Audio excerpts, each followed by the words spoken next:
অস্ত্রহীন ভাষায় বলি, ইতিহাসকে সাক্ষী রেখে বলি, বাংলাদেশের স্বাধীনতার মুক্তিযুদ্ধের পূর্বে, এমনকি মুক্তিযুদ্ধ চলাকালীন 9 মাসের মধ্যে 25শে মার্চ 26শে মার্চ কালুরঘাট থেকে স্বাধীনতা ঘোষণা হওয়ার পর থেকে 16ই ডিসেম্বর বাংলাদেশের স্বাধীনতার বিজয় অর্জিত হওয়া পর্যন্ত এই সুদীর্ঘ 24 বছরে কোনদিন বাংলাদেশের কোন রাজনৈতিক নেতা, কোন নেত্রী, কোন দল কখনোই বাংলাদেশে ধর্মনিরপেক্ষতার দাবি উত্থাপন করেনি।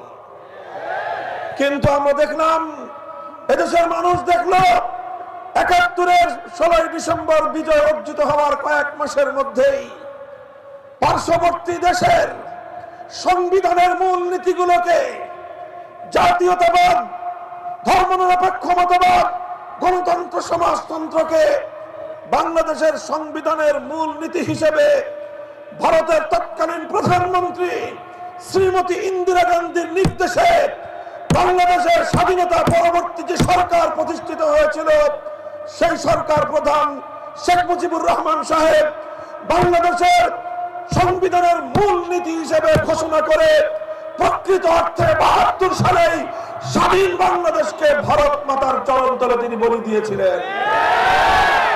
আর এভাবেই মুক্তিযুদ্ধের চেতনাকে হাইজ্যাক করে, মুক্তিযুদ্ধের চেতনাকে ডাকাতি করে বাংলাদেশ থেকে নয়াদিল্লিতে পাচার করা হয়েছে। মুহতারাম হাজিরিন, এভাবে 72-এর একটি চেতনা দাঁড় করানো হয়েছে। সেই 72-এর চেতনা এবং 72-এর তাদের যে মূলনীতি, সেগুলোকে বিগত 53 বছর যাবৎ বাংলাদেশের মানুষকে 71-এর চেতনা, মুক্তিযুদ্ধের চেতনা হিসেবে গেলানো হয়েছে। আমি আজ স্পষ্ট ভাষায় বলতে চাই, 71-এর চেতনা এটা ছিল ভিন্ন চেতনা। 71-এর চেতনা ছিল মুক্তিযুদ্ধের সঠিক চেতনা, 72-এর চেতনা ছিল গোলামীর চেতনা, 72-এর সংবিধান ছিল বাংলাদেশের গণমানুষের হাজার বছরের ইচ্ছা এবং অভিপ্রায়কে ধ্বংস করবার সংবিধান। এবং সেই 72-এর সংবিধানকে কেন্দ্র করে ভারতীয় দালালির যে চেতনা গড়ে উঠেছিল বিগত 53 বছর, সেই দালালির চেতনাকেই মুক্তিযুদ্ধের চেতনা হিসেবে প্রতিষ্ঠিত করবার পায়তারা চালানো হয়েছে। এভাবেই যখন বাংলাদেশে 71-এর পর 72-এর চেতনা দাঁড় করানো হলো, 72-এর চেতনার ভিত্তিতে 72 থেকে 75 সাল পর্যন্ত মাত্র 3 বছরে বাংলাদেশের 30 লক্ষ মায়ের কোল খালি করা হয়েছে। তাগড়া তাগড়া যুবকদেরকে ধরে নিয়ে হত্যা করা হয়েছে। ক্রস ফায়ারের মতো অত্যন্ত জঘন্য সংস্কৃতি বাংলাদেশে চালু করা হয়েছে। এভাবে স্বাধীন বাংলাদেশকে একটি নারকীয় মৃত্যুযজ্ঞে পরিণত করা হয়েছে। সেজন্যই 74-এর দুর্ভিক্ষ তৈরি হয়েছিল। আর এই সকল অন্যায়, হত্যাকাণ্ড, যুবকদের ধরে নিয়ে খুন করা, লক্ষ মায়ের কোল খালি করবার কারণে, লক্ষ মায়ের কোল খালি করবার কারণে 75-এর 15ই আগস্টের মতো এই ধরনের ঘটনা সংঘটিত হয়েছিল। 75-এর 15ই আগস্ট ছিল 72 থেকে 75 পর্যন্ত বাংলাদেশে 30,000 যুবকদের হত্যা করবার একটি ধারাবাহিক, তারই প্রতিশোধ পরায়ণতার ফলাফল। 75 যখন শেখ মুজিবুর রহমান সাহেব সপরিবারে নিহত হলেন, তার কন্যা শেখ হাসিনা আন্তর্জাতিক গণমাধ্যমে তিনি ঘোষণা করেছিলেন বাংলাদেশের মানুষের কাছ থেকে তিনি প্রতিশোধ গ্রহণ করবেন। তখনই তিনি বলেছিলেন যে দেশের মানুষ তার বাবাকে হত্যা করেছে, সেই দেশের মানুষের কাছ থেকে, তাদের কাছ থেকে তিনি প্রতিশোধ গ্রহণ করবেন।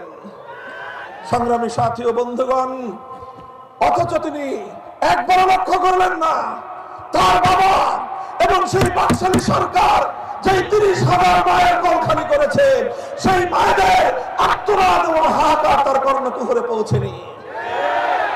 75-এর 15ই আগস্টের পর শেখ হাসিনা রাজনীতিতে আগমন করলেন এবং এই 50 বছর পর্যন্ত তিনি যে রাজনীতি করেছেন, সেই রাজনীতির মূল নীতি ছিল দুটি।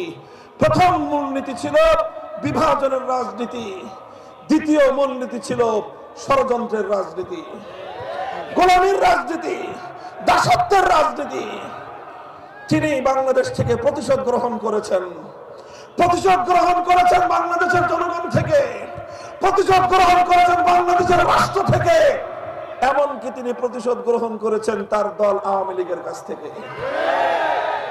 অনেকেই হয়তো বিষয়টা আশ্চর্যান্বিত হবেন যে তিনি আওয়ামী লীগের কাছ থেকে কিভাবে প্রতিশোধ নিলেন। আওয়ামী লীগের মধ্যে যদি কোনো বিবেকবান মানুষ থেকে থাকেন, ঠান্ডা মাথায় চিন্তা করে দেখবেন যে শেখ হাসিনা আপনাদের কত বড় ক্ষতি করে রেখে গিয়েছেন। শেখ হাসিনা তার এক বক্তব্যে বলেছিলেন, আজও পর্যন্ত নেট দুনিয়ায় তার সেই বক্তব্য ভাইরাল রয়েছে। তিনি 15ই আগস্টের তার বাবার হত্যাকাণ্ডকে নিয়ে তিনি তার দলের প্রতি ক্ষোভ প্রকাশ করে বলেছিলেন, এত বড় দল, এত নেতা কর্মী, কেউ তো কোথায়, কেউ তো 15ই আগস্টের হত্যাকাণ্ডের পর একজন মানুষ এগিয়ে আসে নাই। সেই লাশ 32 নম্বরে দিনের পর দিন পড়েছিল, কাউকে তো দেখা যায় নাই প্রতিবাদ করতে। তাহলে এত বড় দল থেকে লাভ কি? এই কথার মধ্য দিয়ে আওয়ামী লীগের প্রতি শেখ হাসিনার যে ক্ষোভ এবং তাদের প্রতি যে তার বিদ্বেষ ছিল এবং প্রতিশোধ পরায়ণতার মানসিকতা ছিল, সেটাই ফুটে উঠে।